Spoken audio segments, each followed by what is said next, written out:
lupa dan ingat, ada sejarah yang hebat. Halo Sobat Sejarah, selamat datang di podcast Lupa Lupa Ingat. Perkenalkan, aku Renald. Dan aku Jiverly. Nah teman-teman, hari ini kita mengundang teman kami yang senang sejarah. Nah, pada podcast hari ini, kita akan membahaskan tentang Kesultanan Ternate dan Tidore. Hai guys, jadi sebelum itu kami akan memperkenalkan diri kami. Hai, saya Kenko. Saya Laras, saya Felicia, dan saya Kania. Wah, luar biasa antusiasnya. Langsung saja kita mulai dari Felicia. Nah, Fel, bisa ceritain nggak? Siapa sih raja pertama dan raja terakhir dari Kesultanan ini? Oke, kalau kita ngomong soal Kesultanan Ternate, raja pertamanya itu Bah Masyur Mulamo. Nah, dia memerintah dari tahun 1257 hingga 1272 Masehi. Nah, dia juga itu putra dari Jafar Shadi. Menarik banget. Kalau untuk raja terakhirnya gimana, Phil? Oke, jadi kalau raja terakhir dari Kesultanan Ternate dan Tidore itu berada pada masa kejayaan ketika kesultanan bukan lagi penguasa penuh seperti pada masa kejayaannya, melainkan manusia menjadi manusia yang hidup di tengah perubahan zaman. Oh, begitu ya. Perannya bergeser karena perubahan zaman. Nah, kalau bicara soal lokasinya, di mana sih pusat dari Kesultanan Tidore dan Ternate? Mungkin bisa Kania jelasin nggak? Oh, bisa banget Renal. Jadi kalau Kesultanan Ternate sendiri, dia itu pusatnya di Pulau Ternate, khususnya di kaki gunung Gamalama. Kalau misalnya Kesultanan Tidore itu dia terletak di Pulau Tidore yang itu berada di sebelah timurnya Pulau Ternate sendiri. Dan kedua kesultanan ini itu memegang peranan yang sangat penting kalau di sejarah Kepulauan Maluku Utara. Wah, jadi lokasinya berdekatan, tapi punya pengaruh yang sama kuatnya ya. Nah, sekarang kita beralih ke Laras. Laras, bagaimana dengan perluasan wilayah dan tokoh pentingnya di Ternate dan Tidore? Nah, jadi tokoh yang paling terkenal di Kesultanan Ternate adalah Sultan Bahabullah yang memerintah pada 1570 sampai 1583 Masehi.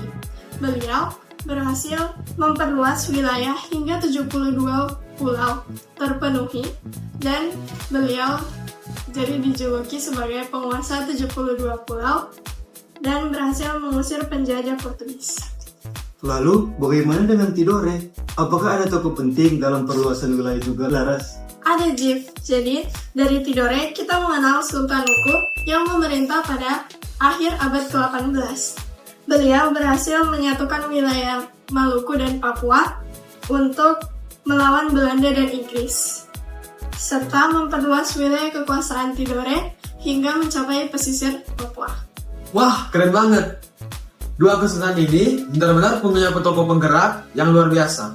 Nah, Kenko, di bawah pemerintah, siapa kesultanan ini mencapai puncak kejayaannya secara ekonomi dan apa sih penyebab keruntuhannya?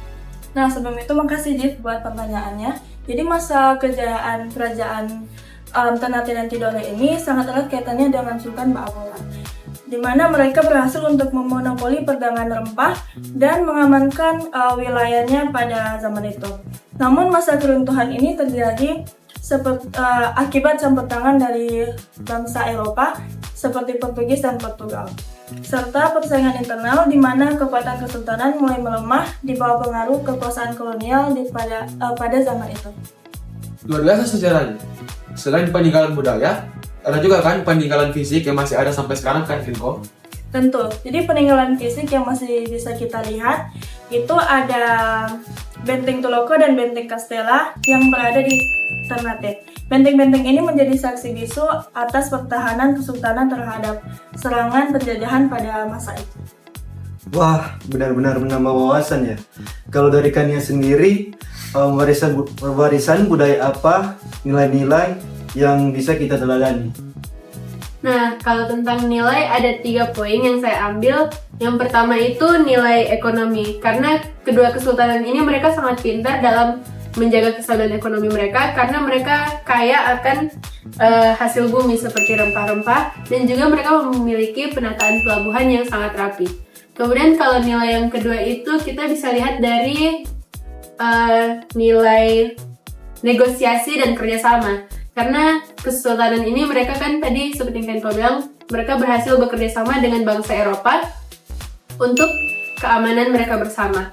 Kemudian yang terakhir itu juga ada nilai religius. Karena kalau dari yang kita lihat sebelumnya dijelaskan itu, sultan-sultan ini mereka bukan hanya pemimpin politik, tapi juga pemimpin yang menganut nilai-nilai agama mereka, yaitu agama Islam, serta mereka juga tetap menjalankan tradisi-tradisi religius. Wah, kayaknya kita bisa belajar banyak nggak sih dari strategi sama ketahanan di masa lalu? Benar, Vel. Tapi sedihnya waktu kita sudah hampir habis nih, teman-teman. Terima kasih banyak untuk Kenko, Laras, Feli, dan Kania sudah membagikan ilmu dari materi profil hari ini. Sebelum kita tutup, kita punya pantun spesial buat kalian semua.